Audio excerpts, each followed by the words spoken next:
Hello and welcome to episode 4.0-010 of The Commentators. I'm your host, Alec Townsend, and with me, as always, is my co-host, Derek Harris. We made it to double digits. We made it to double digits. Yay, again, for the fourth time. I don't, maybe like third time? I think third. Something? Third. Okay, cool. And we also got a very special guest with us.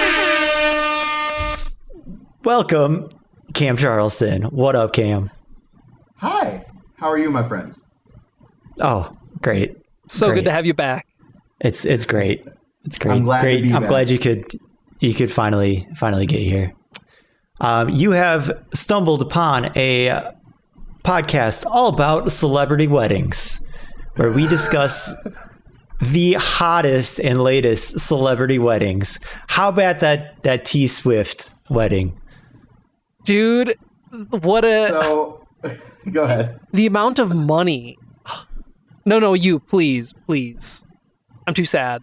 I don't want to give her too much grief, but at the same time, like, it's a bit egregious. I don't know how many police officers they had attend the wedding, and I think they had like a whole 3 or 4 city blocks closed off, and it was like a record-breaking high temperatures that weekend in New York. So it seems a little bit irresponsible, like on the light side, but then on top of it, like I think it was planned in like 6 months or something like that. So I don't know. There's something that kind of reeks about the whole thing, and then people buying trash, like. And I'm assuming it's people obsessed with Taylor Swift because she has this massive, cult of personality around her. I typically don't pay too much attention to Taylor Swift. Normal people aren't buying wedding trash.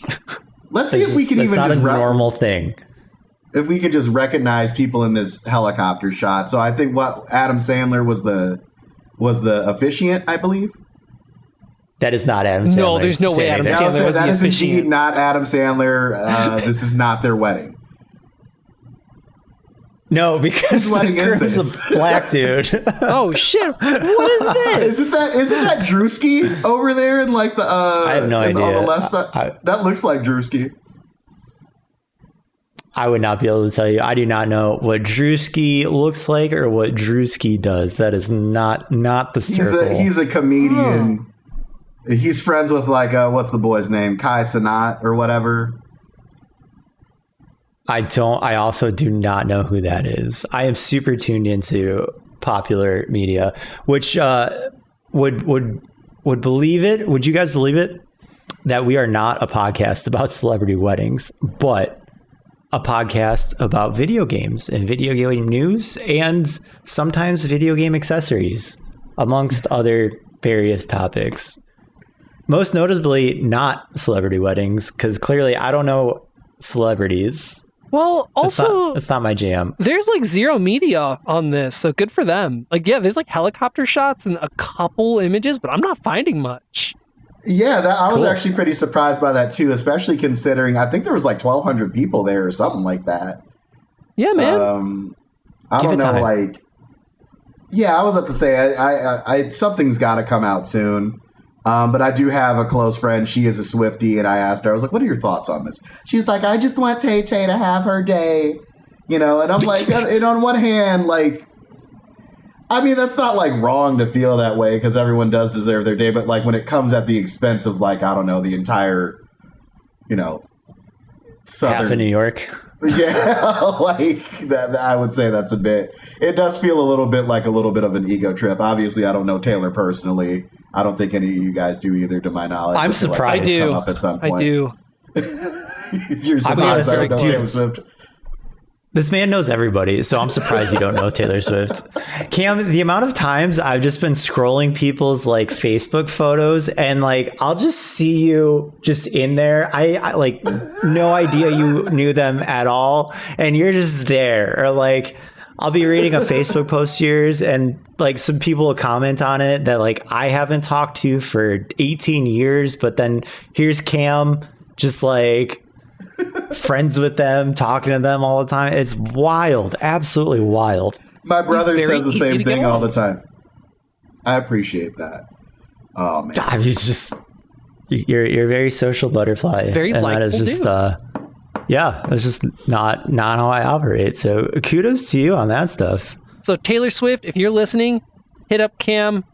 Great guy. Love to be friends with you. You need to know him. You gotta know. You're missing so out. many. I'm gonna come so back many to you people guys know in him. 2 weeks. Be like, so I actually went on vacation with Taylor Swift and Travis Kelce, and we went to Australia. Wouldn't be surprised. So we'll have Wow. a whole episode about my journeys with them. Okay. Our next podcast is all going to be about celebrity vacations with Cam. I actually It's gonna have be a met side a decent amount of podcast. celebrities too. It's funny you say that. Of course. Like See, like this is not what like I mean. hung out. This is what I mean. Not like hung out with, but like I have had interactions with. Like I've met Michael Jordan. I think I've told you that story. Casual. I've Aretha had Franklin. zero interactions with celebrities. Not Zero? that I would want to in the first place, but like, yeah, I don't care. They're people. Like, I'll talk to them as people, but like, in terms of, if I go to a concert, like, I don't need your Marcy! autograph. I don't need to Marcy, meet the get down. people. Damn it, Marcy. But like, it doesn't do anything for me. Like, they're just, Americans they're love to people. have these. Yeah, go ahead. That's it. That's all. Yeah, these weird parasocial relationships with celebrities that get to be like with Taylor Swift. Like, I have an online friend who described her fan base as America's Idol for women who don't have much going on. And I was like, wow, that's Brutal. I'm not going to say Brutal but anything true. more than that. I don't want to. You said it, not me. But I was pretty. I thought that was a pretty amusing way to summarize it, though, for sure. Everyone needs someone, I guess. Shall we move on to movies and stuff? Absolutely. Cool. Is this where I shill do you want to obsession start? for the audience? Yes. Do you want to start or should I start? Or Cam? Or Cam. should we have Cam? Let's have Cam have you start. watched anything? Did you put anything on you? I didn't put anything on here, but you know me. I love to go to the theater. So recently I've seen... I saw Toy Story 5. I actually How was was happy with it? that. Yeah? So, okay, so the original Toy Story trilogy, those are like some of my favorite, if not my favorite animated movies of all time. I don't think it Wait, was... question.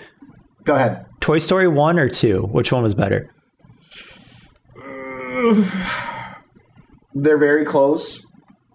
Mm-hmm. I think I would go with 2, though. I think overall I would say 2 is Marcy- better. Is he rage quitting? we so last week on the podcast, Derek was like, there's no sequels better than the original. And I was like, I don't know, man. I think Toy Story 2, I would say is better than Toy Story 1.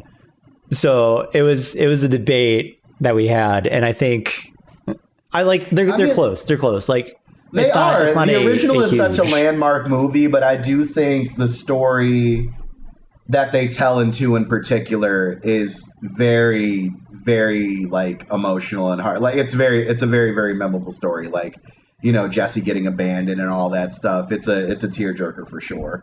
But I also think you could make a case for any of the first 3. I really do. Because 3 has the best villain. Lotso was an awesome villain. I freaking love Lotso the bear from Toy Story 3. But then 1 is just like, it was the first big CGI film. I just think 2 beats it ever so slightly for me personally, but I can watch the first 3 endlessly. I didn't hate 4, but it didn't really Yeah, it was all right. It didn't need to be made. It's okay. Yeah, it felt kind of superfluous, but 5 I felt like was a little bit of it had a lot more charm to it than 4 did, at least in my opinion. So if you and your wives want to go check it out one day on a lazy Tuesday, go catch a cheap matinee, it's a fun movie to watch, for sure. I will see it when it comes to Disney Plus. Same. Which should be in like a few weeks here, because that's how fast comes to streaming services now. Yep, I believe it. Cool. Anything else you want to talk about? Have you got? Well, obviously everyone's talking about Obsession and Backrooms. Have you guys seen either of those? I have not. No, I need to watch both of those. So no spoilers. Yes, you do. Yes. Oh man. Well, they're both impossible to talk about without spoilers, though. So I guess all I can really say is go see. Go see him. Go see him. Specifically Backrooms. Oh, I've always loved the liminal space thing, and it is. I was really skeptical. Yeah, go ahead. No, please, you're the guest. I was super skeptical when it first came out, or when they first announced it. But I went to see it on the weekend it came out, and I was really impressed with it. It meshes a lot of different genres together. There's some slight found footage aspect to it. There is supernatural elements to it.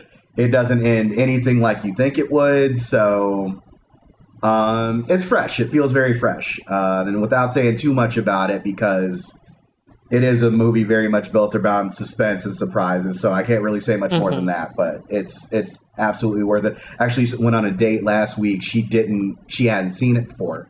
So I ended up seeing it twice, and I still enjoyed it. So very nice. I'll have to check it out.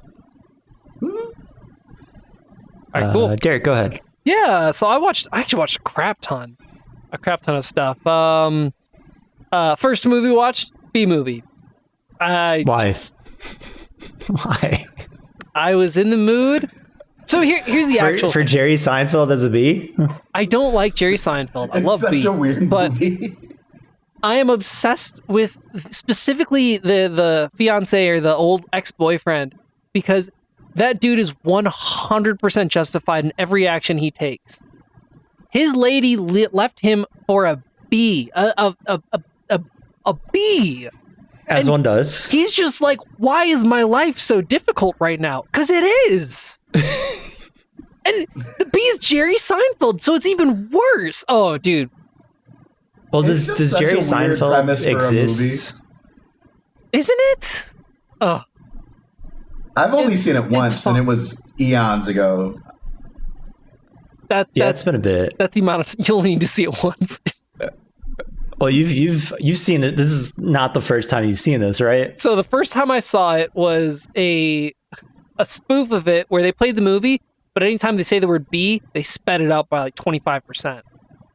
And you know what? Okay. I got the movie just from that. Because by the end, it's going like, but nothing happens in the end. Like, oh, they go to court case. Okay, it looks like they won. Everyone's happy. Also, why do these motherfuckers got cars? They can fly. Why are they driving around in a car that's slower? And I know they address it in the movie. Oh, flying's hard. Bullshit. Just fly. I mean, we could bike everywhere. Yeah, sure. When I'm at work, I walk very quickly. Because it's quicker. Okay. Ugh, next movie. Stuart Little. After the first one. The live action, or after the either. That one holds up very well. Very, very well. I do remember really liking it as a kid. I don't remember like a ton about it, but it's funny you mention that, because that was exactly my take on it. I was like, okay, I remember he gets adopted. I remember a boat race. Right. Oh, I'll be right back. Well, what else? What after that? Nothing. Like, I really didn't. But the thing that really impressed me was the animation. It held up quite well. Like it was a really good looking movie at the time, so I would believe that for sure. Stuff is starting to look a lot more uncanny now too. Like, I don't know if you've seen everyone was like flipping out about the new Shrek movie trailer because of like how they look. I don't know if I'm like quite to the extent that I was as perturbed as Redditors were about They're it. Fine. But Reddit yeah, they hates look everything. fine to me. I don't know what everyone was.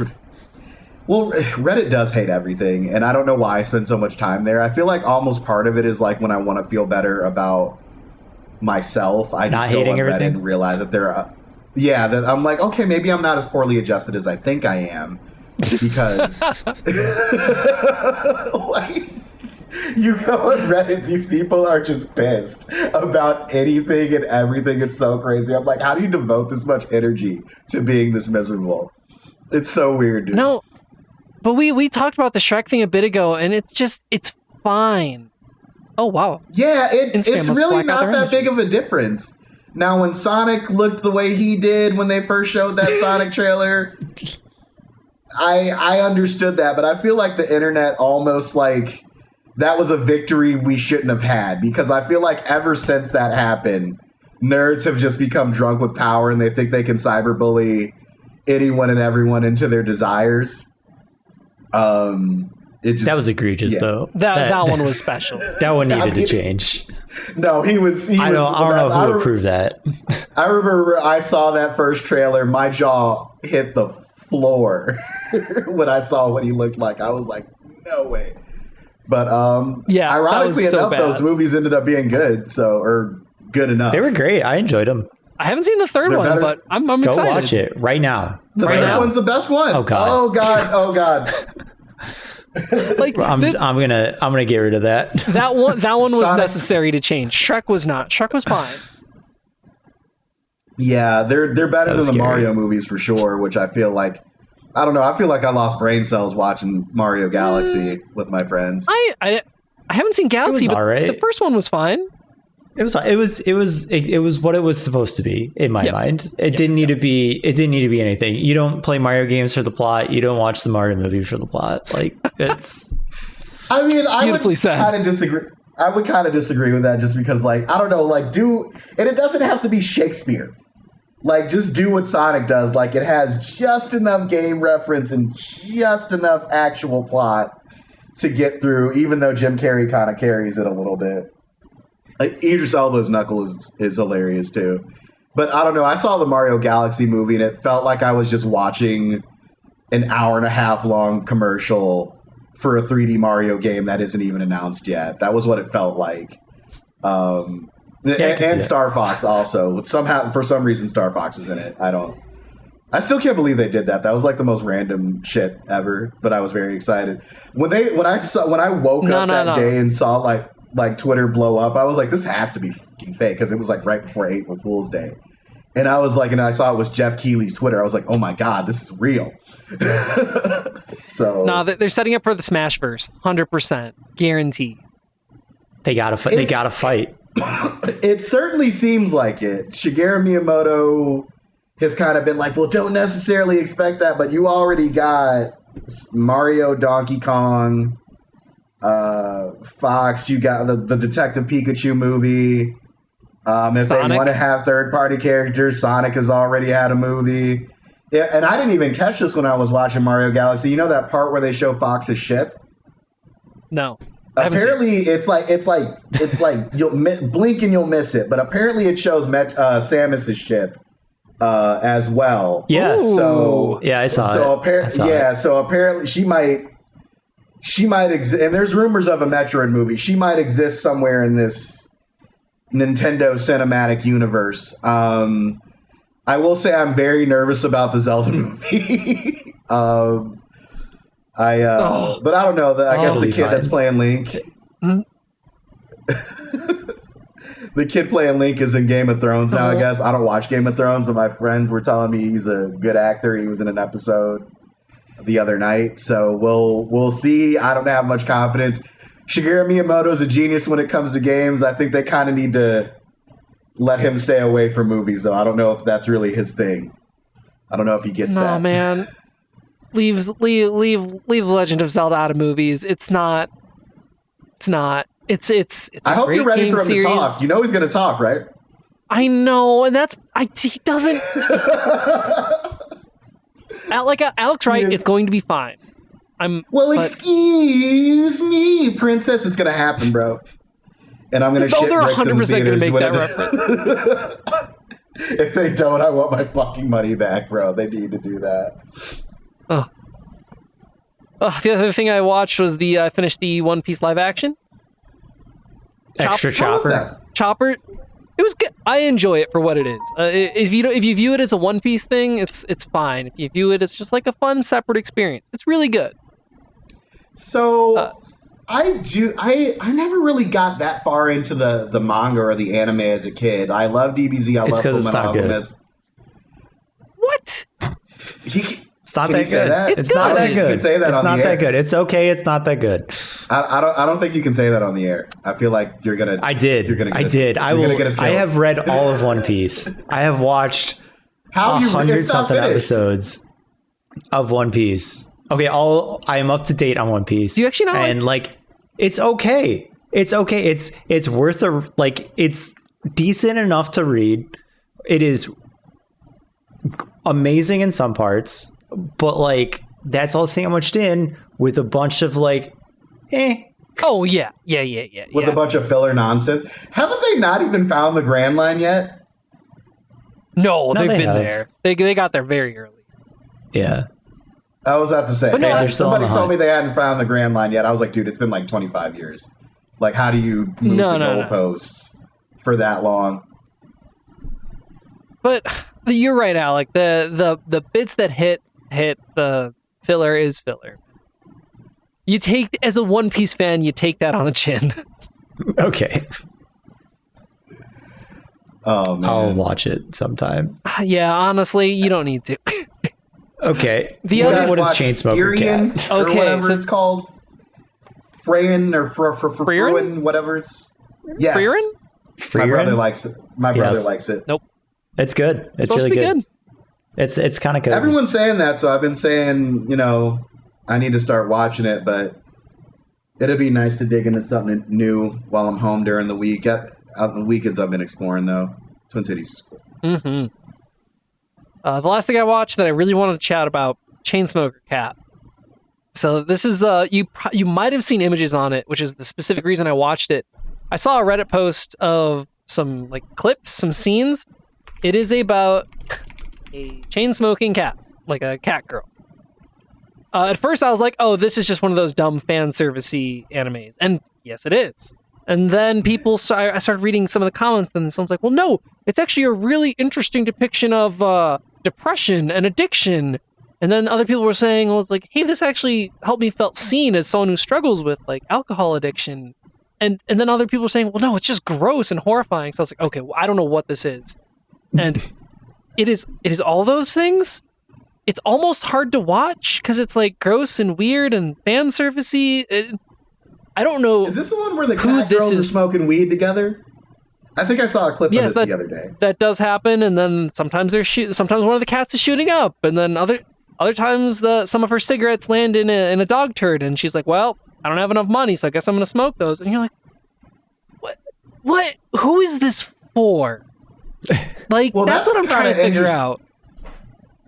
That's kind of interesting, just because drug culture is so taboo in Japan, or at least from what I understand. Like, all my friends that have been there tell me it's much harder to find cannabis and stuff like that. And even if you just so much as have tattoos, that's really frowned upon because of the Yakuza. So I don't know. I haven't been over there. That's just what I've heard. Yeah, I don't know. I don't recommend people watch it, but I'm gonna watch all of it, and I don't know why. It's one of those things I couldn't look away, and I wasn't having a good time.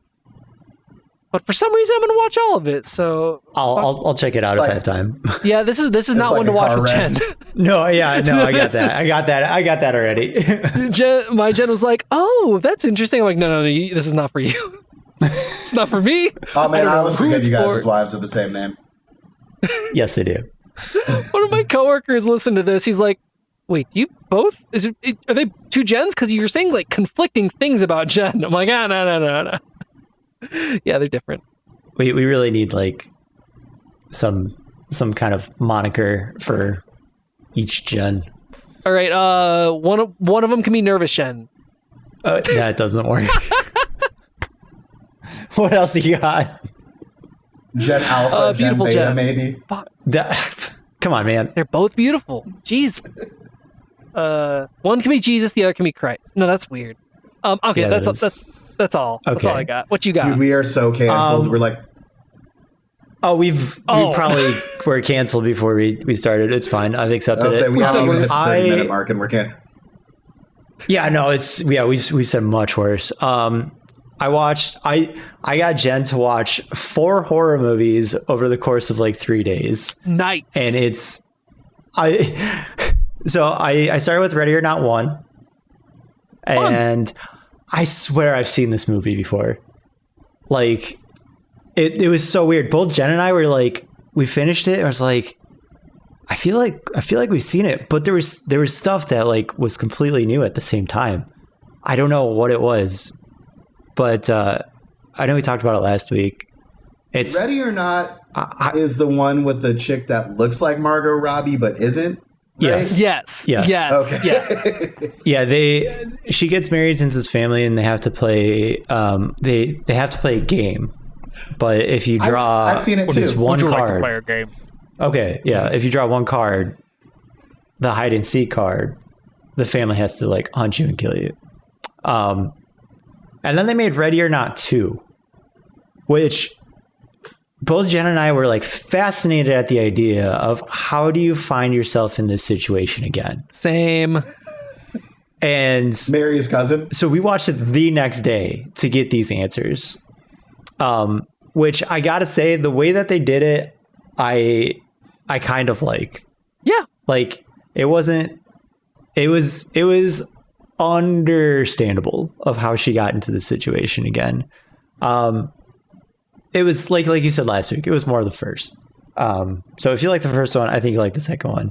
I thought they were both pretty good. Like the first one. Fun horror I knew there movies. was a second one. It just came out like earlier this year. Mm-hmm. That's what I thought, that it was coming out this year, and I thought I'd maybe imagine that. I don't know how I missed it then, so I will have to watch that. Maybe it's on Peacock. Yeah, I think where did I watch it? Prime? Peacock normally Maybe. gets all the HBO? horror movies. I don't know. It was somewhere. They're both on some sort of streaming service. I know one's on Hulu. The There's other's too many damn somewhere. services now. I have Disney Maybe Amazon. Plus, I don't know. Hulu, and HBO right now, I think, and then I use Yeah. my buddy's Peacock. Yeah, it's somewhere out there. But both good, kind of like fun horror movies, if you can call horror movies fun. You touched horror on movies something are really absolutely interesting. Yeah. There's something so familiar about these. I don't know what it is. Because I had the same experience watching them. I was like, I think it reminds me a lot of the Happy Death Day, like that genre, that director. Yeah, Yeah, it was actually made comedic horror stuff. Yeah, Yeah. It was actually the first one. I think it was directed by James Wan, who did Saw, the first Saw. God, dude, the think so. first Saw is amazing though. I don't really know about the Classic. sequels. The sequels aren't all that great, or at least most of them aren't. But the original is. Oh no, it wasn't directed by him. It was produced by him. Okay. But yeah, it was. They were good. They were Yeah. good. Would recommend. Would recommend. Alex stamp of approval. Alex stamp of approval. What did Jen think? Oh, he's not. I swear James Wan was involved in this. He's not, I guess. I'm just making stuff up. Wow. Kicking you off the podcast. Get out of Misinformation in here. Maine. I swear I holy saw crap. James Wan. Can't believe somewhere. you would do this. I know. He's so rude. He did Backrooms. Oh, did he actually? He was the producer of Backrooms. So there's that, I guess. So not a lot. Oh, Mortal Kombat 2. That was I think actually is really the most fun. recent. Was it? Really? Yeah, I enjoyed it. So I saw it in theaters. What did it come out, like 2 months ago? It was like pretty close to right before I moved, I think. But the first one was okay, but my friend wanted to go see the second. I was like, sure, why not? I don't have anything better to do. I thought it was a lot better than the first one. The dude who plays Butcher from The Boys is Johnny Cage. He does a really, really good job, kind of steals the show a little bit. I do not see him as a Johnny Cage role. I'm not a mega Mortal Kombat guy, so maybe I can't speak to it in that sense. But I had fun watching it. I'm cautiously optimistic about Street Fighter. It kind of looks terrible, but I'm hoping it'll be like the good kind of terrible. But we'll see. It's probably going to be bad, but yeah, very bad. You never know. You never know. It's kind of crazy. The other thing I watched. Movies. It is what it is, man. They're hot these days. We're in the age of video game anything movies. you can remake without having a fresh idea. It's there. Smile 1 and 2. We literally watched these back to back. That's a lot. It was. Have you seen it, Derek? Of course I've seen these. Yeah. Yeah. I don't know. Like, I've always wanted to see it. I just never. It was one of those things where I saw it scrolling and like it's like, oh yeah, I should watch that, and just never did.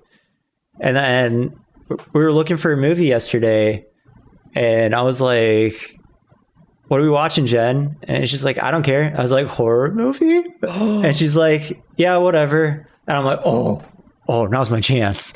So we watched Smile 1, and there's a lot of jump scares in it.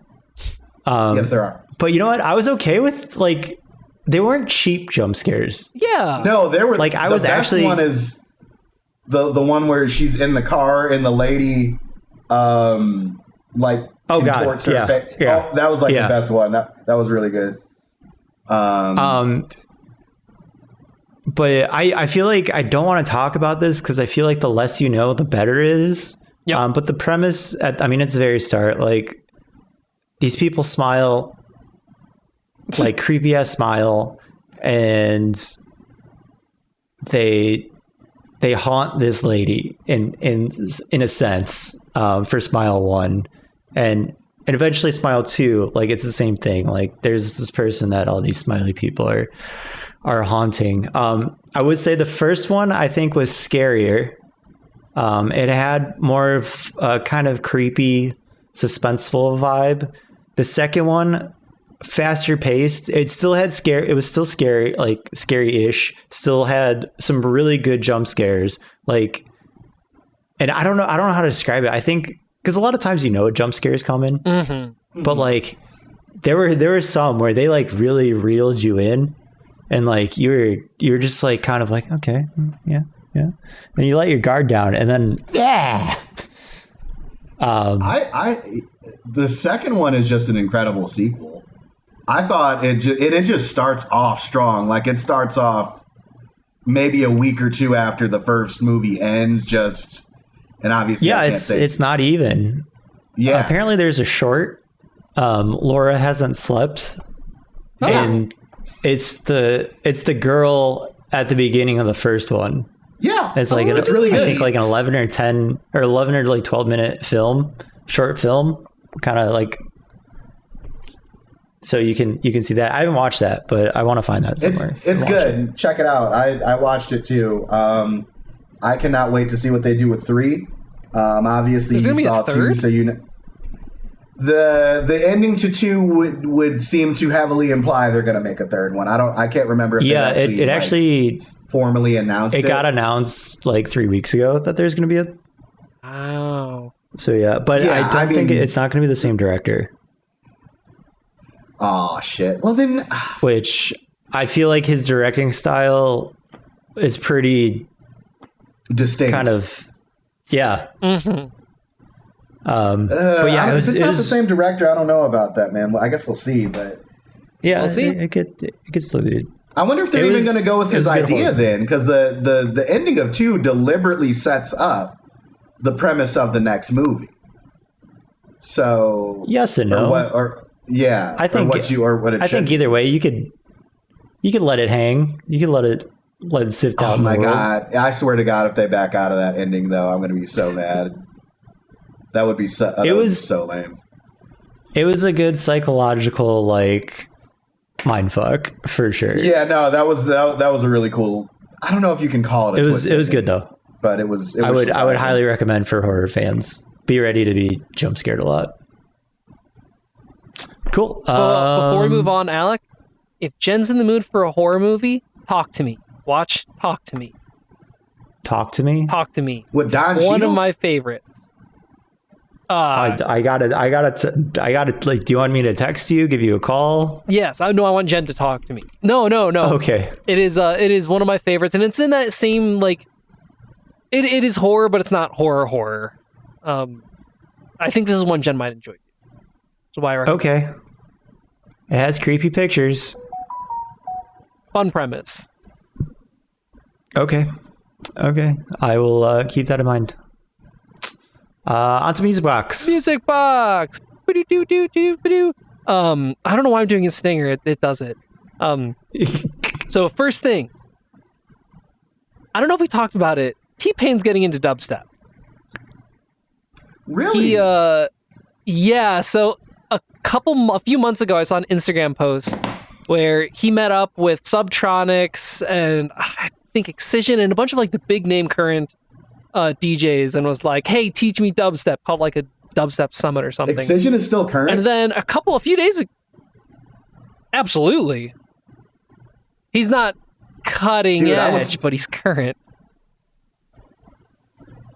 I was about to say, I started going to see Excision when I was like 17. I'm 32 now. So Yep. he's been around a long time. But I saw on YouTube an E-Forest set, an officially released E-Forest set of Teddy Payne B2B DJ Diesel, which... Oh my god, yes. Oh my gosh. I'm sure it's nasty. I'm sure it is. It's fine. I'm sure it was much better live, but what I will say is T-Pain is actually a good musician. That dude knows music. He knows how to mix. Oh, he does. I don't know if I saw him last year live. I've seen him too. Yeah, we've seen him multiple times. He's really fucking good. I saw him at Project Pabst. I saw him and Billy Idol in the same day. T-Pain is awesome live. Absolutely. Shaq is not. Shaq knows how to party. He knows how to play the set. He knows how to pump up a crowd. That's what Shaq knows how to do. Absolutely. And the best parts were when T-Pain. Yeah, exactly. And he's got a great energy, but musically, T-Pain parts of the set, you're like, oh shit, because he mixes in like a shit ton of his old discography into like fresh beats. And I was like, it's amazing. And Shaq's like, oh, and then plays that same crunchy beat. Dude, how old is Shaq now? He's got to be almost fucking 60. Oh, let me look. Oh, he's got to be 60. I don't know if he's quite 60, but he's got to be, because he's older than Kobe. Hold on. All right, you look that up. But yeah, it's a good set. I would recommend it, especially if you have nostalgia for T-Pain music from like, the early 2000s. It's a good set. 54. Okay, that's a couple years younger than I thought. Same. I will be definitely listening to this later. You should. The other guy I really want to shout out. It's 4 a.m. Imagine this. It's 4 a.m. You're delivering for Amazon, downtown Denver. You run into it. You walk into one of the really ritzy high-rise apartments, and you hear some of the funkiest, freshest beats you've heard in a while. Just in this really smooth synth jazz piano. You drop a package off. On your way out, you wave to the security guard and see that, oh shit, is that a MIDI keyboard and like a whole DJ setup at the front desk? So yeah, I start chatting up with this dude. And he's like, oh yeah, my kids moved out of the house. It's 4 a.m., no one comes in, so I thought I would just work on some new music. So I want to give a shout out to Ralton Reichel. His music's hard to find, but it's funky, it's fresh, it's wonderful, and I'm going to keep checking because he said he's going to upload more music. So I just want to give this guy a shout out. This random Asian man I found in a hotel lobby in an apartment lobby playing music at 4 a.m. Support local artists, man. I love it. Well, and I was like, can I look you up on YouTube? He's like, I don't know if I'm on YouTube anymore or Spotify, but here's a business card from when I was doing home inspections. Okay. But yeah, I found 2 of his songs on YouTube, and they're funky, they're fresh, they're really nice for that kind of study. More interesting than lo-fi, but not amp up. I don't know. Super interesting dude. Loved him. Fun to chat with. It's one of my favorite things. You meet some of the weirdest people early in the morning. From 2009. Yeah. he has not released any music in a long time, but now that his kids are out of the house, he's like, I don't know, what am I supposed to do now? So he's getting back into music. Would highly recommend. Yeah, I get what you're saying. It's like kind of like a chill. It's what you said. It's chill, funky, kind of like lo-fi vibes. But it's more interesting than I find most lo-fi music, which has its place. But yeah, I like lo-fi. It's good. Okay, I love lo-fi too. But yeah, shout out to Ralton Reichel. That is RAULTON space REICHEL. For anyone who's trying to search this, there is. I found 2 songs. Yeah, it's there. It's there. Yeah. Cool. On to gaming news. And since we just did this like a few days ago, there is not much. But we're going to tell you what there is. All right, what we got? Lay one on me. So Black Ops, they re-released oh my God, I saw this PlayStation 4 and PlayStation 5 port of Black Ops 1 and 2 to PlayStation. It has no quality of life improvements. It has no DLCs. And since it was so similar to the original, it came launched with a bunch of hackers at the ready. And it is a problem. People are spawning and blowing up with detonating grenades. Are you kidding me? I just thought that was funny. I just thought, like... How lazy do you get, move though? I've ever heard. It's not EA, though. That's Activision. Same shit. Truly. Yeah. Same. It's same AAA nonsense. It feels... Oh, there's more. If like there's 2 more kind of similar topics here. Square Enix just released Octopath Traveler 1 and 2, updated Nintendo Switch 2 versions. And while most Nintendo Switch 2 upgrades are like free, if not like $10, I think maybe the Mario Party was like 20 or something. Added another weird mode that I don't know who's using, but someone is. This had to sell something. No, they're charging full $60 for each game for the Nintendo Switch 2 version. You cannot cross your saves or anything. It's completely different. Well, but certainly they improved upon it. Well, there's a visual upgrade. There we go. No, nothing else. I'd pay $60 for slightly better visuals. Would you? No. Yeah, I mean, you could buy this game on PC probably for like $10 now. Let me look at what it is on Steam right now, PC. just out of curiosity, because I think Square is having a sale. That was last week. Oh. But if you go to like Great... Octopath is still... What? I've been meaning to play Octopath forever, but I always just end up playing something else instead. Oh, wow, the original Octopath Traveler is still $60 on Steam.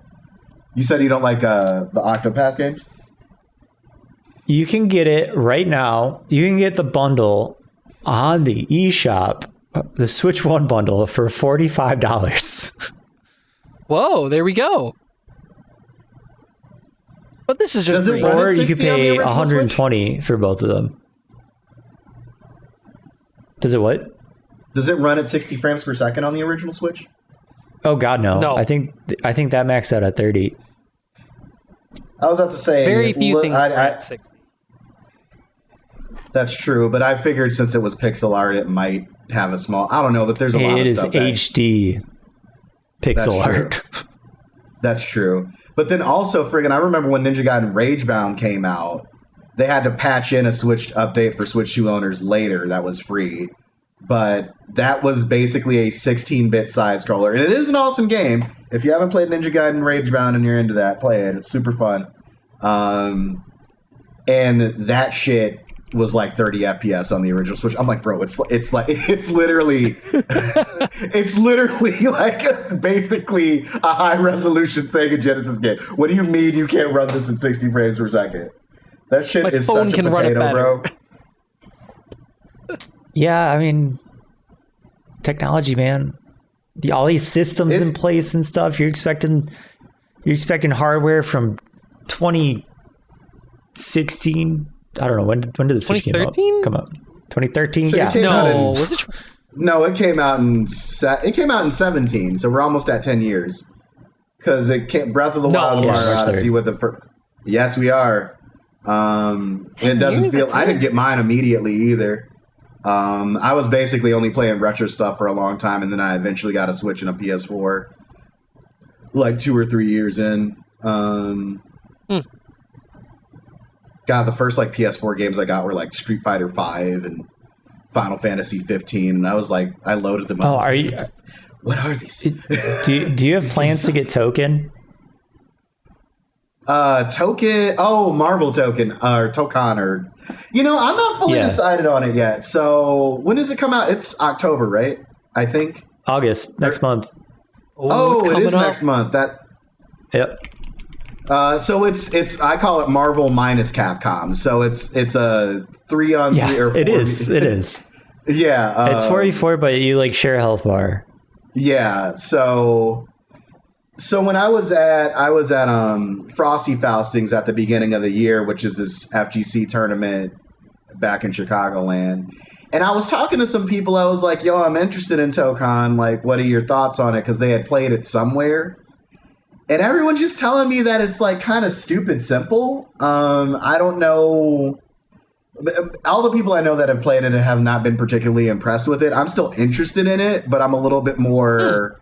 I'm kind of waiting for it to come out to see what it is, because there's a lot of freaking games coming out this year, and a lot of them are like stacked in August, September, and October because of Grand Theft Auto 6. And as excited as I am to play that, I cannot wait for this shit to be over, dude. I am so sick of I'm tired of talking about GTA, all the effect it's had on me.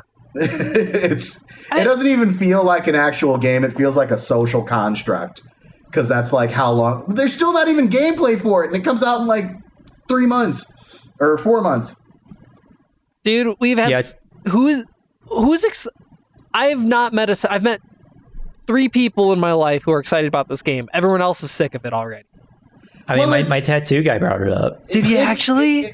Yeah, he's like, you get GTA 6? I was like, nah. I keep playing GTA for like 3 or 4 hours and then never touch it again. So Yep. I mean, I'm a fan. I'm a longtime fan, but like, and I'm sure like once it actually gets closer to the release, I'm sure like I will be excited again. I requested off the release day for it months ago, so I'm fucking getting it. Dedication.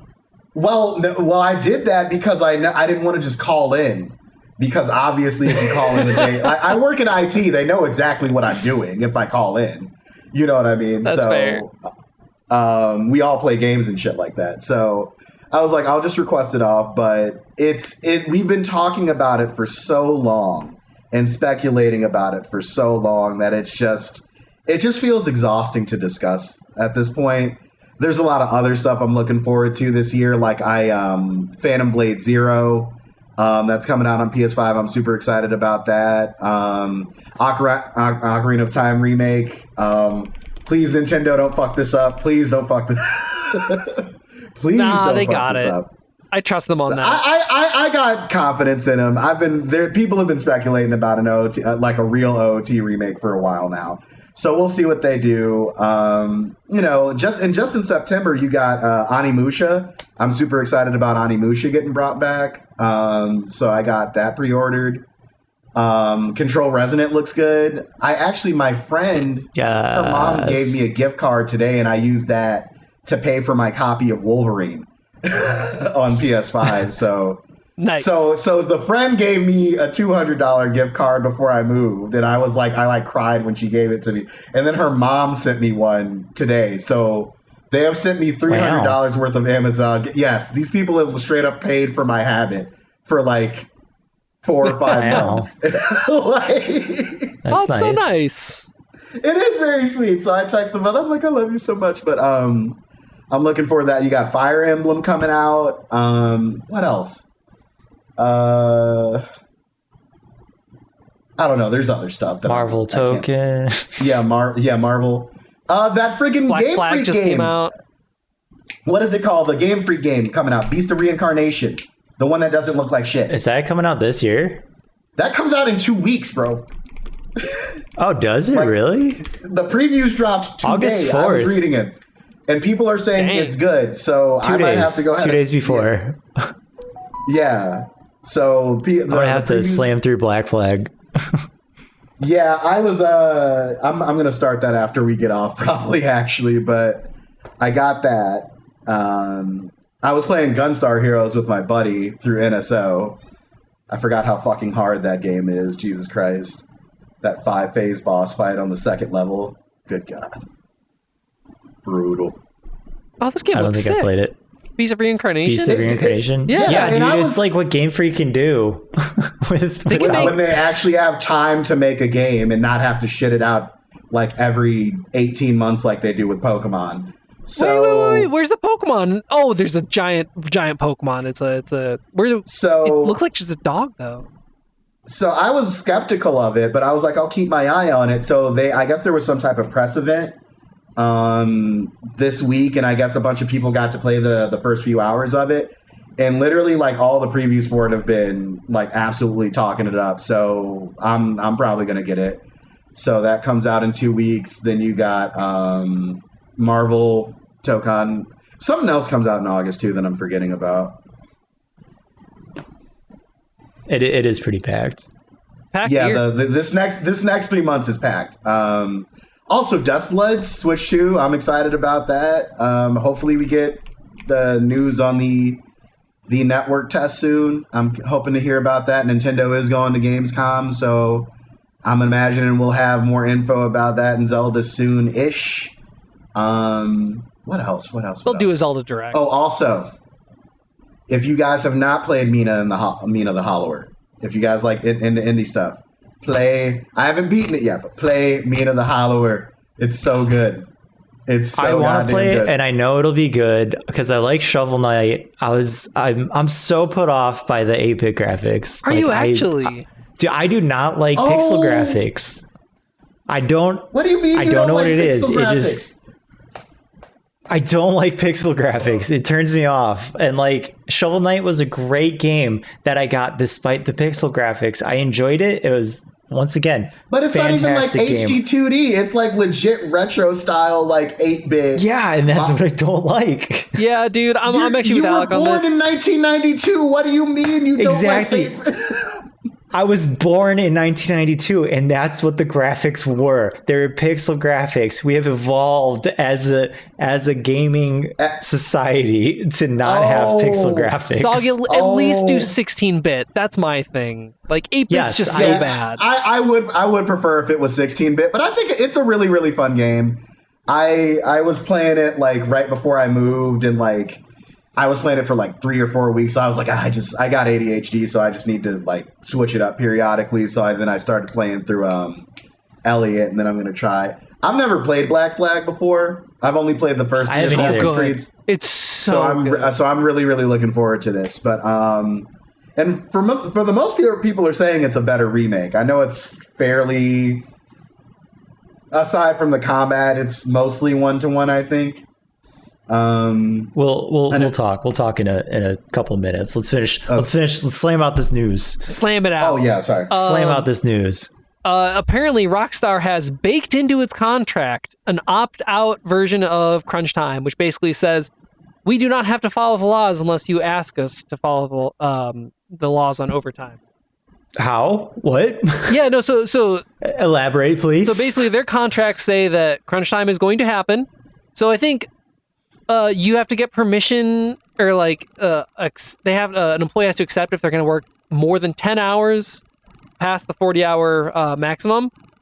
Rockstar basically has in their contracts that by signing this contract, you are automatically accepting that you will work more than 10 hours when asked. You can opt out of it. Totally valid. That's wild. Yeah, dude. Who's not? I don't know how that works from a legality standpoint. I mean, they give you every opportunity to. You don't have to do it. I mean, that feels, I don't know, that just feels sticky to me. Like if something were to, Yeah. because let's say you sign that contract and then you have some type of medical issue or you collapse at work, like typically there are laws that protect you in that situation, especially from large corporations like Rockstar. So what I guess I would be curious of is like, what rights are you by proximity also forfeiting by signing that? It just sounds like a raw deal, and it sounds really. Of course, it legally. is. But I mean, I'm pretty sure this is actually completely legal. I don't see a reason why it wouldn't be. I'm sure it has to be, but I'm just curious. Like, I feel like there just has to be. I don't know. Something about it doesn't sound right to me, but I don't know. Yeah, but there's been a lot of sticky shit that's of course it's not right at Rockstar. Yeah. Yeah, there's a lot. There's like gender pay gaps. There's unclear and possibly stolen bonuses. Oh man. Yeah, a lot of people have jumped ship and leaked information saying that they're doing this, that, and the other to us. To the point that it almost makes me feel bad about buying GTA 6. I'm going to boycott not bad enough to not actually buy it. So maybe that'll change. I don't know. I feel a little guilty because, like, and you guys tell me if you relate to this. Does GTA almost feel like evil in a way to you? I feel like at this point, every company seems evil to me. So it's just, it's unfortunate that the more you know about like the things that are out there, the less you want to buy them. But at the same time, it's hard to not buy these things. There is no such thing as an ethical consumer. Right. Otherwise, you're just going to not have anything unless you have your own farm and make your own games and stuff. Like, it's just, unfortunately, is kind of what it is. And that makes me part of the problem, I guess. And that's why Alec hated the Me Too movement. And that's why I allocated the Me Too. No. See, this is what I'm talking about. We've been canceled already. Like, it's fine. I've accepted it. It's fine. It's fine. People on the internet can think what they want. Yep. It doesn't bother me. I did see that one or two countries even are filing against Sony for like antitrust stuff against the lack of physical media, which I don't know if that'll work, but like it's happening. It's trying to. It hasn't worked in the EU. They basically said this is your IP. You can do with it what you want. How you distribute it is not protected under copyright law. Yeah, right, that makes sense. And the thing that sucks is that, like, and obviously, like, I like my physical media too, but I also understand that, like, whether we like it or not, this is going to happen at some point. But I almost feel like the thing we need to be more concerned about at this point is like, okay, even if Sony, let's say, yielded and said, okay, we'll start production back up again. I almost feel like we need to start focusing more on digital protections and digital consumer rights. The EU, it's not perfect, but they at least have something in place. Like, I don't know if you guys saw about like how they're going to have to, Nintendo's going to have to start making products with replaceable batteries over there. America needs stuff like that, but we are just so beholden to corporations and shareholders over here that we just can't fathom consumer protection rights and shit like that. But I don't know how far it will go, but I'm not a lawyer. I don't foresee those particular suits amounting to anything, but what I'm hoping for is that it does lead to a larger conversation about, digital protection when they do decide to go that route. Like, I signed the Stop Killing Games petition. I know it's not actually going to do anything, but I figured it's at least, sometimes just putting it out, getting the thought out there and getting people thinking about it is productive enough. So I don't know. We'll see. But it's scary times to be a gamer. I was looking at my shelf today. I was like, no, look at all this beautiful plastic. They're trying to take it from me. They are, and they will. I wonder if we're going to start seeing like more third-party sellers. Like Steam, you have like GOG, Green Man Games, that kind of stuff. Like, are we going to see more of that for Xbox and PlayStation? Because I'm pretty sure most of those just tap into the PC world. I don't know if there's any. I think you could see stuff like that. Or what's limited games, the people that do like physical releases for all that indie stuff. I do think there'll be alternatives, but the thing is that, thousands of games get released a year now, Yeah. Those smaller companies can really only cover so much in that regard. And then the other question is like, okay, because Sony was talking about potentially, I think, doing code in about like not necessarily giving up their retail space, but they want these boxes in stores to be code in the boxes. Yep. I don't know about you. Like, I'm not opposed That just feels bad. Well, it feels bad, but I don't know how much an enthusiast actually cares about that. You know what I mean? Because I don't know about you. Like, I opt to buy physical, but like if it's a digital only release and I want to play it, I'm still going to play it and I'll buy it digital. But for me personally, like, fuck game key cards. Like, I have Pacopia, but that's pointless to me. I just downloaded it. You know what I mean? And I'm sure there's plenty of people like me who feel the same. I'm not about to get in my car, especially with how expensive gas is right now, drive to the store to go get a plastic case that only has an activation code in it for no other basically purpose other than to give me some type of superficial like placebo endorphin release from putting it on my shelf. Like that's stupid to me. I don't know, maybe other people feel differently. I just don't see that lasting particularly long if that's the route they go. I feel like if they do code in the boxes eventually, that will hurt retailers, that will hurt their shelf space. I don't know how much longer Nintendo is going to hold out. Traditionally, they value that kind of thing more. But as the market goes more and more digital, who knows? Counterpoint. It's all gone. Counterpoint. Code in a box. You can still sell it as a used game, though. Can you? Can you? Yeah. If I put your copy of Pocopia in my Switch, I'm pretty sure I can download it. You can do it with game key cards, but I'm talking about like legit code in the boxes, like where it's all it is the activation code. A game key card, yes, you can resell. So that sucks. Yeah. Yeah. So that's what I mean. There's no game key cards. As much as I do hate them, like I can still kind of see the value in it. Like It's not a completely pointless thing, and like it's mostly a compromise because there are certain games that are too big or the transfer rate of the blah blah blah blah blah. All that shit. So there is a valid reason for them to exist, and at least Nintendo's first party stuff isn't on them for the most part. But I don't know. All of the other thing that I didn't even think about is that there's not going to be no secondhand market eventually for stuff. Yep. And then that means they can charge you whatever the hell they want on on. So you got full price games all the time, just like Nintendo's doing right now. Last thing I want to talk about. I feel like EA gives in to pushback fairly often.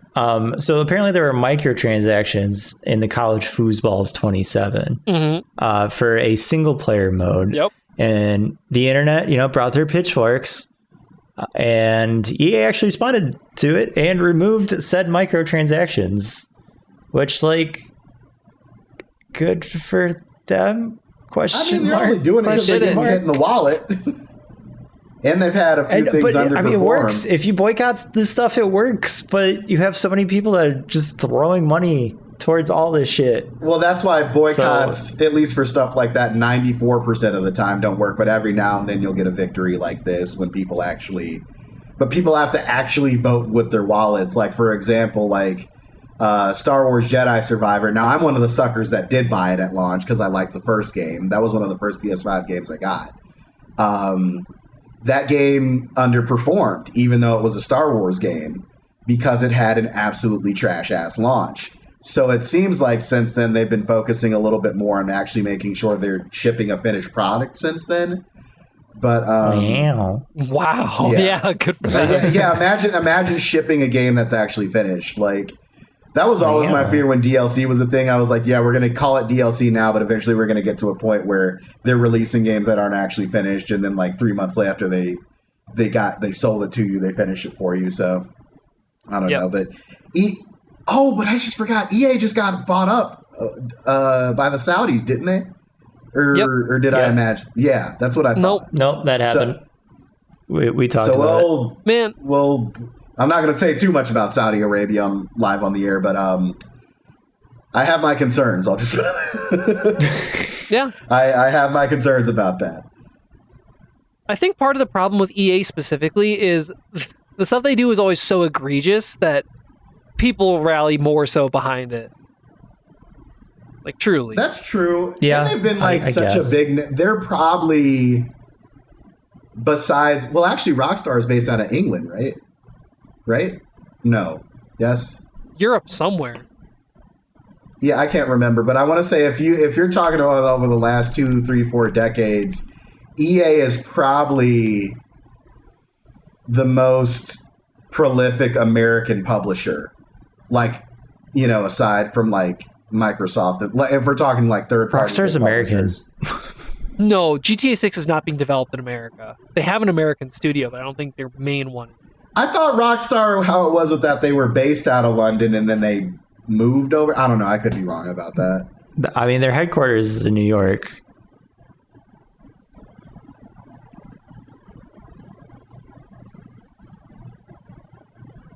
So there's shit. that.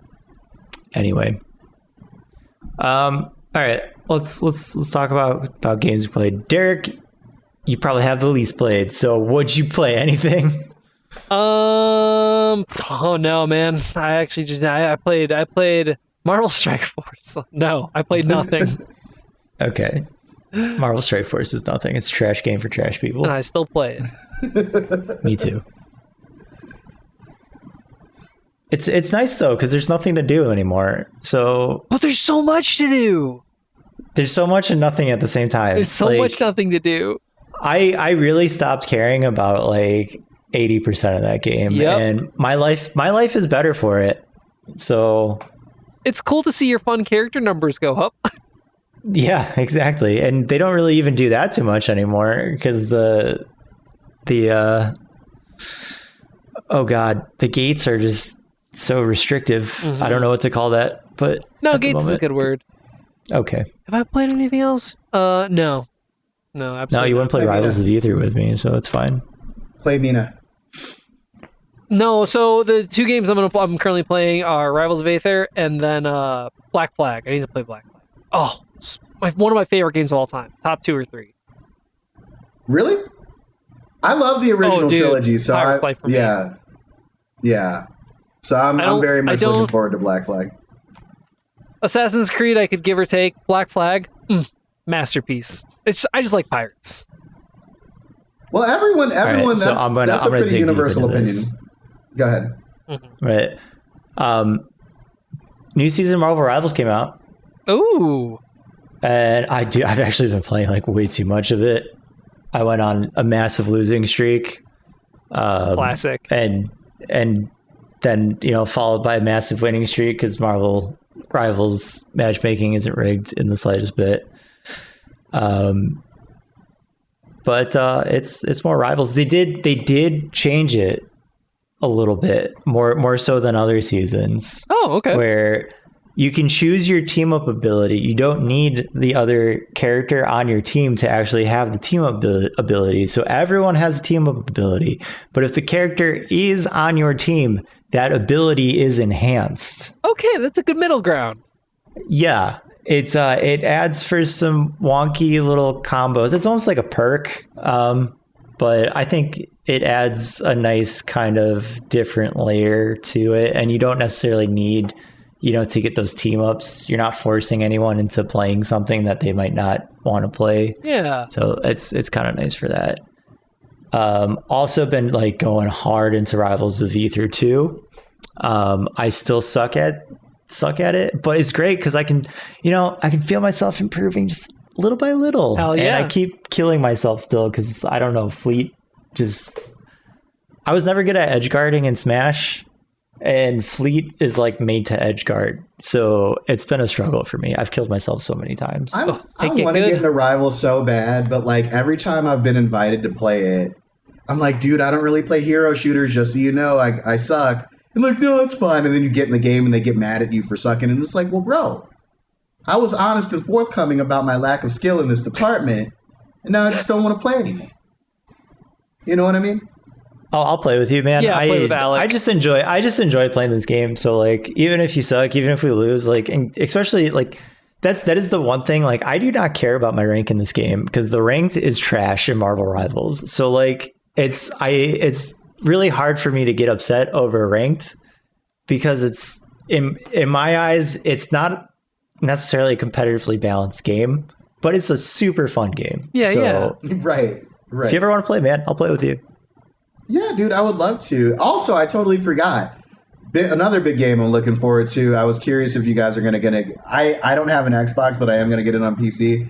Are anyone looking forward to Gears E-Day besides me? I am torn. I know. I love the first three. I fucking hated 4. I didn't even bother with 5. Yeah, but I played through them all, and they were super all right. And like, I never hopped aboard the like Gears fanship when it was a huge thing, and the idea of a shooter, third person shooter that's like might be kind of going back to like what it was before kind of interests me because I don't necessarily need the COD type of lifestyle all the time. Sure. So yeah, it's been a bit.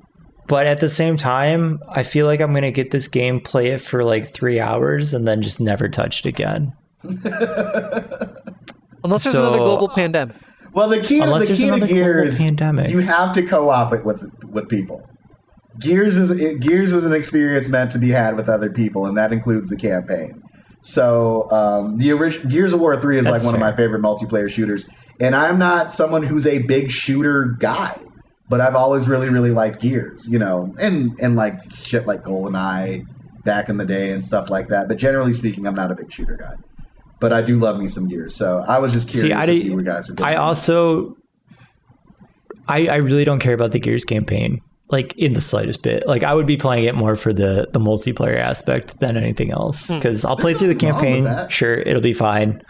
But the actual Gears campaign really does not do anything for me. And I have played through, I think, most of them because they were all on Game Pass. So I just burned through a bunch of them because they're all pretty quick. It's like 8 hours per game. All of them you can beat in like a single day if you really want to. Yeah, exactly. But at that point, you might as well just play a different shooter. Yeah, I can just play Marvel Rivals. It's free. I feel like I might pick it up eventually. Well, let me know if you do, because I have a feeling... Because that comes out in October 6th. Yeah, which is... So it's Phantom Blade, Wolverine, Gears... what I'm looking forward to in October.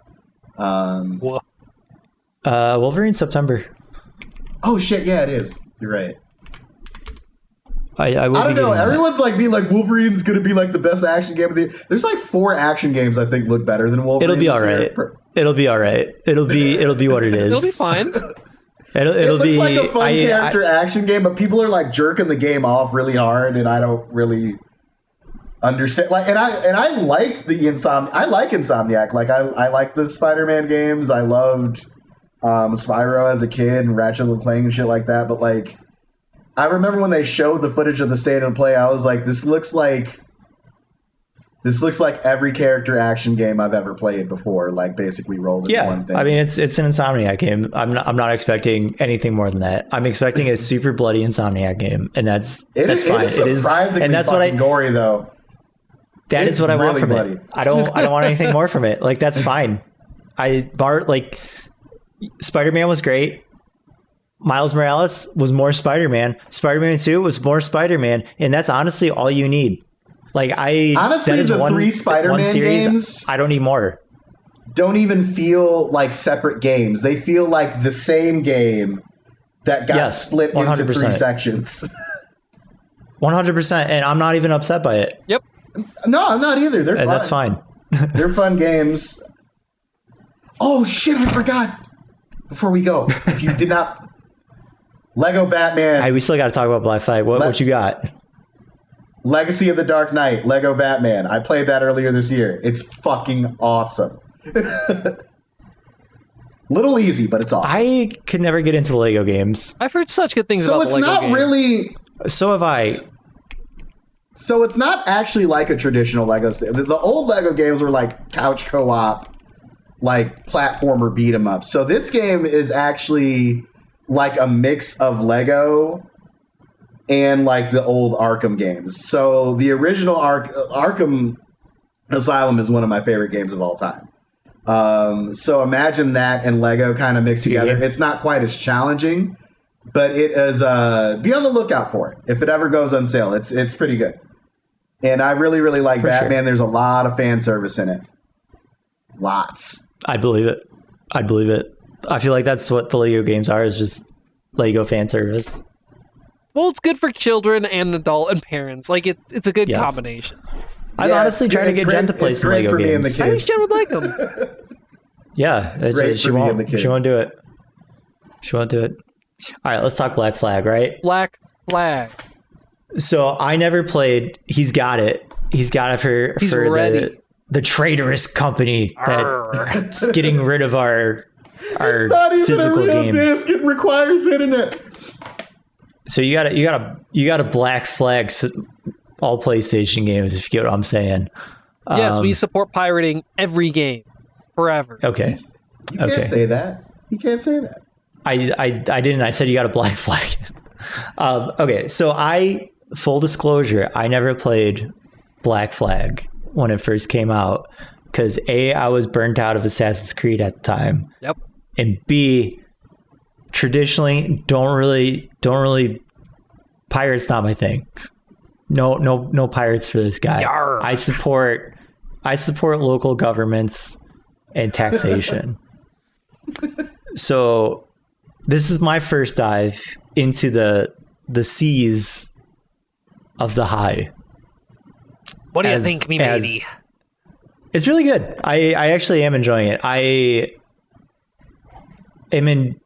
I'm definitely enjoying the naval battles and actual like pirating a lot more than I thought I would. Heck yeah. Because it's arcadey enough where you can kind of just like get a feel for it really quick, but then I feel like there's definitely complexities, and with the upgrades and whatnot, it makes it cool. And it doesn't take forever to get places, but it takes kind of long enough where you can still feel like you're sailing somewhere. So that's really cool. From my understanding, there were outside Animus parts, like real current modern day stuff. There were, yes. There's none of that. So they took all that out. Were there dark Animus things? What is Dark Animus? Okay, perfect. I'm pretty sure that's what they have in place of the real life stuff. And I don't even know if you have to do them. I'm pretty sure you just find... There's like little dark Animus like portals that you can go through. And I think it's replacing what was the kind of Desmond parts in the original Black Flag. Although I don't know, I've only found one, and I was super confused at what the fuck I was doing. So there's that. But it looks really good. I can't imagine it will run super well for everyone out there. Because I was like 70 FPS in most spots, but like I also have a pretty decent rig going on here. So What kind of settings were you granted, I was on high. Okay, I was on like okay, very okay. high. So like you could definitely probably get away with lowering the settings, and I'm sure it would still look pretty good. It's been a bit. It's AMD, some bullshit or something. Yeah. God. I'm on Intel 3070. integrated, man. That's 3070's not bad. It's okay. It should last. Hey, man, I'm hoping it lasts. Yeah, go ahead. I think with the way GPU prices are, I think a 3070 is going to last you another few years. Like, no joke. That's what I needed to do. I needed to take me through the RAM-pocalypse. If it lasts me through the RAM-pocalypse, I'm happy. Well, I think it will, because I think developers are going to have to adjust to people not being able to get new shit. Yeah, I think I'll get another 3 to 5 years out of it probably, which I'm happy with. I built it to. How long have I had this thing now? 3 years, I think. I got it the first year. Oh wait, 4. I got it the first year I had this job because that was what I spent my Christmas bonus on. Nice, good purchase. And also, then I put 4 terabytes of storage in it, and thank God I did that shit. Oh wow, that's pretty clutch right now. Oh yeah, so no, I was, yeah, dude. Hold on, let me. That was I like because my friends were like, "What the hell do you need all that for?" I was like, "I don't know. I just feel like I need it." And now you have it. Mm-hmm. And now I have it. I don't think there have been really a bunch of performance issues. At least I haven't really seen anything. So I think it's fairly optimized. I have come across a few glitches here or there, but nothing major. The one thing nothing. I found really interesting that you said, you texted me, is that this is the least Assassin's Creed-y Assassin's Creed. Yes, I feel it definitely leans into the pirate bit more, and like I feel like I don't need a stealth in this game. Yep. Because at no point are you supposed to be this master assassin like you were in other creeds, where like you were trained by assassins or like you had this assassin like upbringing. No, this is just a fucking dude that like murders an assassin and then takes his robes and he's like, I'm an assassin now. Like a real pirate. Yeah, and so like right. I don't feel like I need to go around being all stealthy and stuff. Like, and you can very easily get by in this game just kind of running at people, parrying, shooting them in the head, and moving about your day. And it's kind of nice in that sense. If you want to be all stealthy, you can, but I'm pretty sure there's also legitimately some areas where stealth is not an option. And you have to break out the swords and whatnot. Nice. Speaking of which, I have a sword from Assassin's Creed Shadows because you can like get gear. That's actually pretty cool. How do you?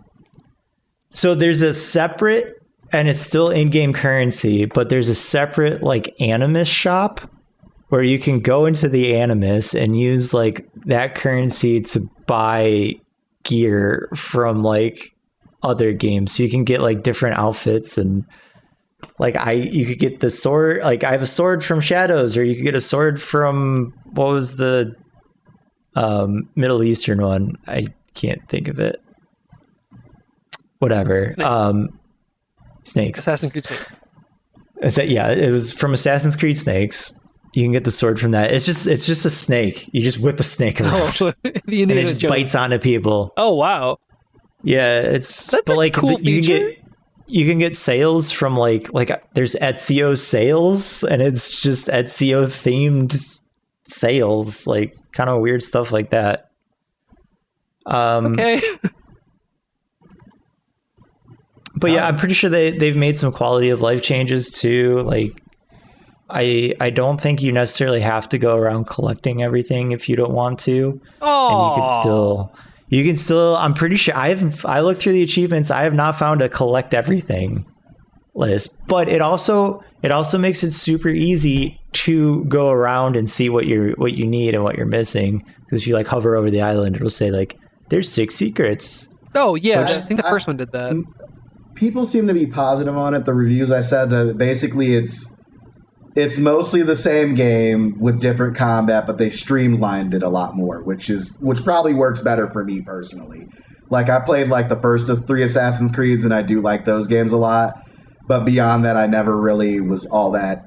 I've never been all that attached to Assassin's Creed. I do like Prince of Persia, which is kind of the predecessor to it in a way. But so I'm super excited to play more of it. I was playing Yoshi and the Mysterious Book a little bit before you because I bought that.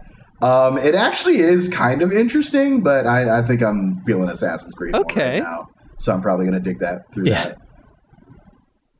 I will say it hits the nice middle ground, because the thing that's weird to me about newer Assassin's Creed is like it has the whole RPG leveling kind of addition to it. Yeah. And, like the OG Assassin's Creeds, you didn't have that. And, I think like 3 and 4 were kind of a little middle ground where you still got gear or upgrades and stuff.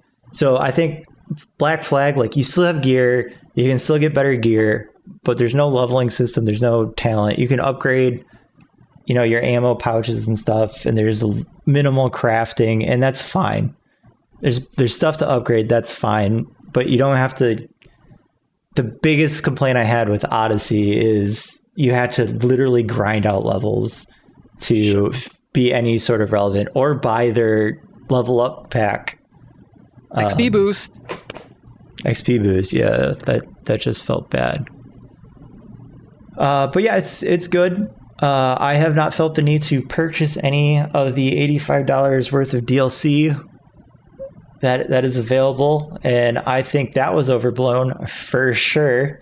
Okay, but you're right. Internet's going to have this massive hate boner for Ubisoft, and it is mostly justified. But I don't know. I'll put it to you this way. I think it was justified. Nobody freaks out at Capcom for cosmetic shit that they have on day one for some reason. Capcom, even though they've made many of my favorite games of all time, they've always been a money-grubbing company. But I just feel like Ubisoft blinks and people just seethe. Like they can't, even when they make a good product, people are mad about it. It's because they were really bad about it in the past. But honestly, they've been a lot better recently. Yeah, but it's like there's no pleasing gamers. I think and again, the whole blow up. There isn't. There's just the whole blow up was unjustified. There's practices far more egregious than, and I don't know, and this is gonna sound kind of I feel like gamers don't get sometimes. It's like, bro, they have to make money somewhere. Yes. That's how this whole thing works. They have to make money so they can make more stuff so that you can buy it. I'm not saying you don't have to buy it. That I know. If you ever want to look at there's two places that I refer to as the axis of evil on Reddit. They're the two saddest places on the internet: the Last of Us 2 subreddit and the Fuck Ubisoft subreddit. These are the angriest, saddest nerds I have ever seen in my fucking life, bro. Dude, okay, so anything that is popular on Reddit has an official subreddit and then a jerk subreddit or a hate subreddit. And they're always the most depressing, weird. Sad people. Yeah, dude. Any niche community, you can find that. It's like, guys. I don't know. It's like, how are you this mad about something you don't even have to interact with if you don't want to? That's such a weird way to live your life. You could say that about so many things. You said you finished Elliot, right? I did, yeah. All right. What were your thoughts? Did you get the true ending finish? I did Elliot? not. So I think I either got the good or bad. I haven't. I know there's 3 different. Oh, endings. you got so much more to go. Really? Not so much more, but you do have a decent amount to go. Honestly, I know there's a lot of side quests I probably missed out. So basically, you didn't get all the side quests. Did you get locked out of the side quests? I think I got locked out of 5 of them at the end, and I just didn't give a shit. I don't know if you can do it. Well, I'll look it up. So basically, my thoughts of it are: I like it, and I see a lot of potential, in the IP and the going forward. Sure. And I hope this does well enough to see more of it. But there were certain design choices where I was like, man, this could have been so much more than what it was. One of the things I found really interesting was that the combat is super simple. It basically plays like an old top-down 16-bit game, but then it has this super complex build system. Like you can really customize all your weapon loadouts, which is like interesting because there really isn't, the combat itself doesn't have that many mechanics. I thought that was kind of a missed opportunity, and I'm hoping they kind of expand on that idea a little bit more in the sequel. The dungeons were fun, but I also didn't ever really feel particularly challenged by the puzzles in them. No, I feel like it didn't take me like I was just, maybe it's just because I've been playing games forever, but I feel like and I feel like saying this sounds like I don't like it, but I did. But like it almost feels like Zelda for dummies. I feel like I shit on it. Yes, Alec has said some similar comments. I feel like I shit on it so hard last week when I talked about it, but like I said, I did enjoy the game. Like I like the playthrough. I feel like there are just faults. There are faults to this game for sure, but it was a very enjoyable game. Yeah, it was enjoyable. And the other thing too, and I like time travel as a story and game mechanic, but I will say like 4 different ages for the same map, I was kind of like, said the same thing. Okay. Like, this is like, did you play Stellar Blade, bro? I played parts. I didn't finish it. I probably got like halfway through it. So I figured if you played it, you probably wouldn't big. So spoilers. So Stellar Blade has 2 big open areas. The first big open area is a big desert, and then the second open area is a big desert. That was like, yes.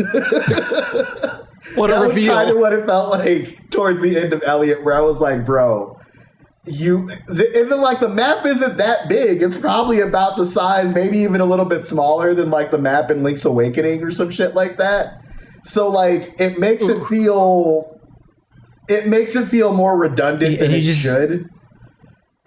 You have to do it over and over again. You have to do it 4 times. Yeah, and then like thankfully the game is like, it's a 20-hour. So it's a 20-hour game. So like, and if you do your side quests, it's probably like 25-ish hours, all that stuff like that, and really dig your claws into it.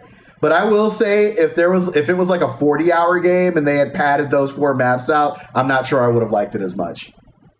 So it does well in the sense that like it understands what it is in that sense. It's like, I'm not particularly deep, so I'm just gonna. It's a nice, quick, digestible experience. You know, so I like that aspect of it. It actually had a lot of nice orchestrated music that I like too. I actually love HD 2D games, so I think it looks really nice and the blue lighting and all that shit. I'm fine. I'm fine with this look. I'm definitely fine with the HD like pixel mix. Yeah, no, I think you gotta finish the endings though. You gotta get the other endings. So yeah, and I know there's. I hope I didn't get. Maybe I'll go back to it and roll at some point, but. Yeah, so I'll ask you after this which ending you got. Okay. And we can talk more spoilers. Now that I'm talking more about it, I'm having a feeling I got the bad ending based off what you said.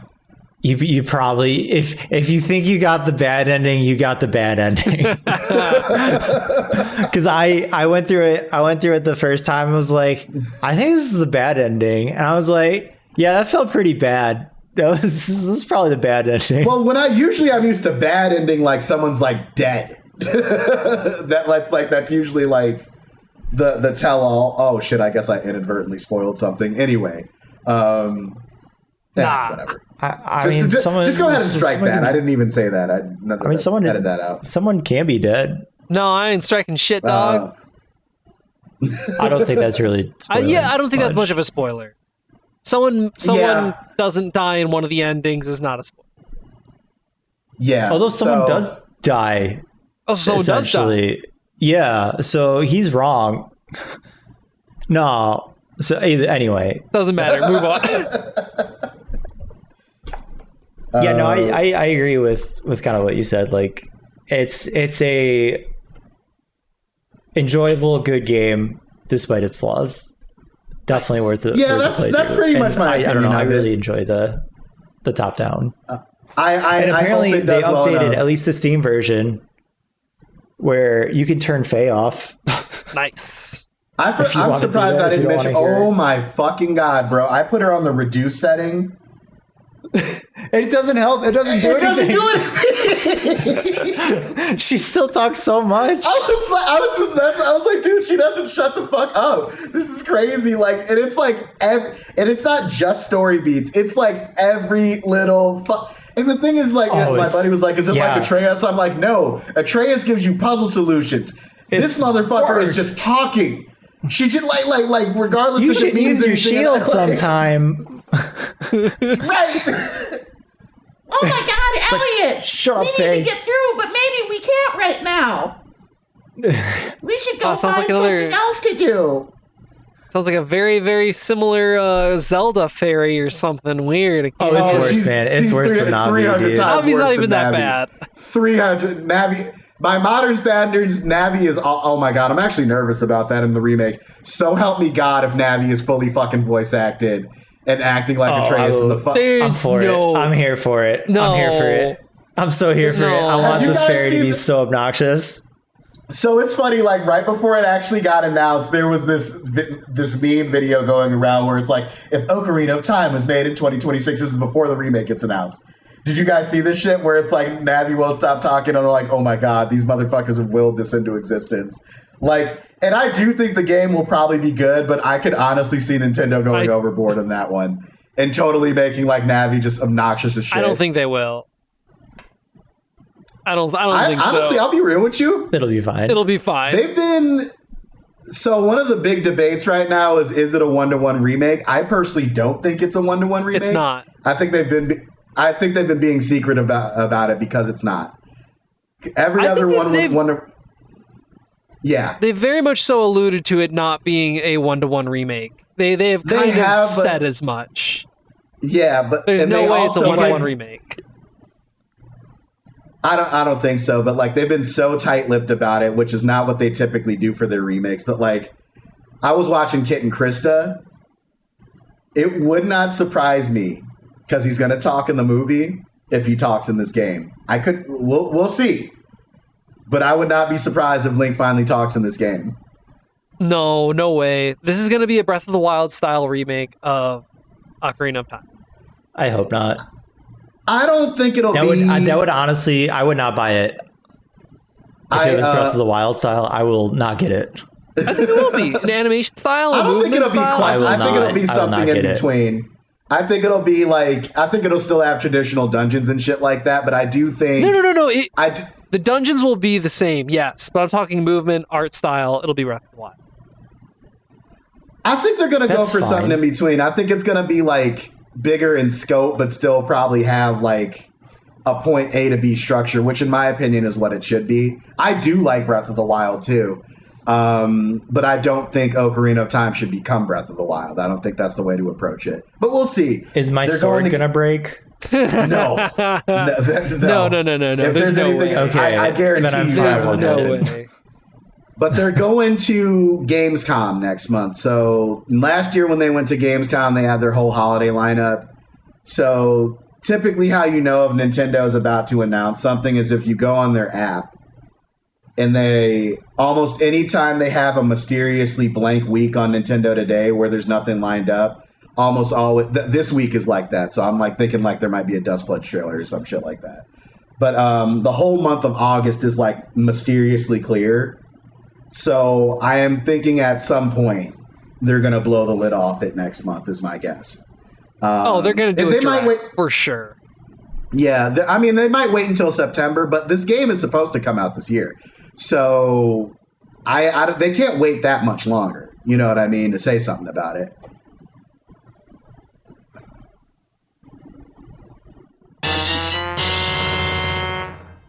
Please fucking guy. Cool. Well, I think that about wraps it up for now. Here's Derek with plugs. Find us on the internet at spudcast.net. We're on YouTube at CT Spudcast. Find us on Instagram at CT Spudcast. Wherever you listen to podcasts, we're probably there. And if not, let us know. We'll add it. We'll add this podcast. We got shorts. We got a TikTok. Man, we're everywhere. We're everywhere you consume media. We're on cable TV. No, that was a lie. We're not cable. We should. We should be. Let's go on like the That could be a public goal. access stuff. That could be a goal. No. Cable sucks. We'll stay on YouTube. But yeah, thanks for liking, subscribing, watching. Thanks for Cam for being here. So good Thank to you have guys you so as much always. for having me. Thank you so much. That's great. That's great. Cam, is there anything you want to plug? Anything at all? Anything you're working on? Any social media? Anything I want to Literally plug? Yeah, plug. I don't really You got have anything you're working on? Not currently, no. I'm trying to get back into it, but not. Yeah, in the future maybe. I haven't made any content in months though, so not at the moment. But in the future, yeah. we'll have you back, and then you can plug. Absolutely. How's that sound? Sounds great. Right on. Cool. All right, you guys have a bye. good night. It was See so fun. ya.